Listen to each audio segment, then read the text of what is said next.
প্রিয় দর্শক শ্রোতা, এখন চলছে এই আখড়ায় যারা রয়েছে তাদের সেবার পর্ব। এখানে সেবার পর্ব বলতে যা বোঝায় দুপুরের খাবার পেট ভরে খাওয়াকে বোঝায়। এই যে যারা দেখতে পাচ্ছেন এরা যাচ্ছে কোথাও বসবে এবং পরিপূর্ণ সেবা নেবে।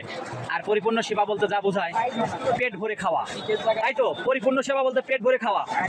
হ্যাঁ প্রিয় দর্শক, আমি যা জেনেছি সেটাই সত্য।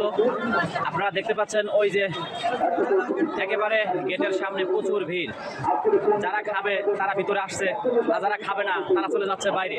ঠিক এমনটাই ঘটছে এখন। আমরা দেখব পূর্ণ সেবার মধ্যে কি কি থাকে তার বিস্তারিত।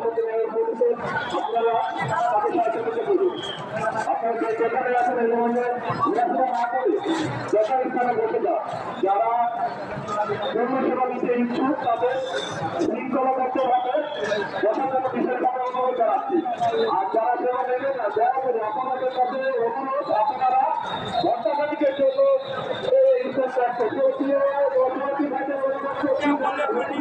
কেউ বলে জল, যার যেমন কর্ম তার তেমন ফল। কেউ বলে পানি, কেউ বলে জল, যার যেমন কর্ম।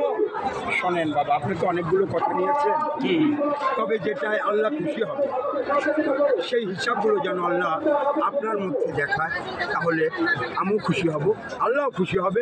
এবং আমি একটা দোয়া আপনার জন্য রেখে গেলাম এই পবিত্র জায়গায়, আপনার 14 গোষ্ঠী সহকারে, আপনার ফ্যামিলি সদস্য সহকারে আপনি যেন হেসে খেলে জান্নাতের স্পেশাল জায়গায় পৌঁছাইতে পারেন। আমি আল্লাহর কাছে জাহির করে এই কথাটা জানালাম।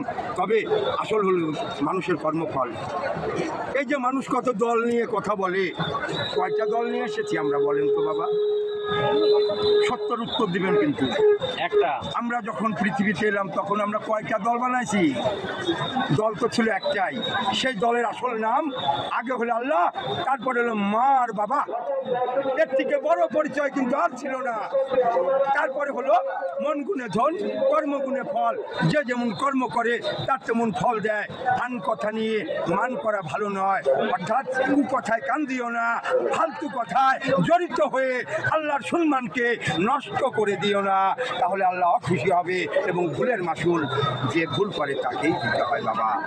আপনি যে কথাগুলো এখান থেকে উঠায় নিয়েছেন, অন্য অন্য মুখের থেকেও কথা নিয়েছেন, তবে যে কথাগুলো আল্লাহ খুশি হবে, যে কথাগুলো বিশ্ব জয় হবে, আমি আপনার দিল কাবার মধ্যে সেই আবদারটা রেখে গেলাম। ভালো থাকবে মালিক।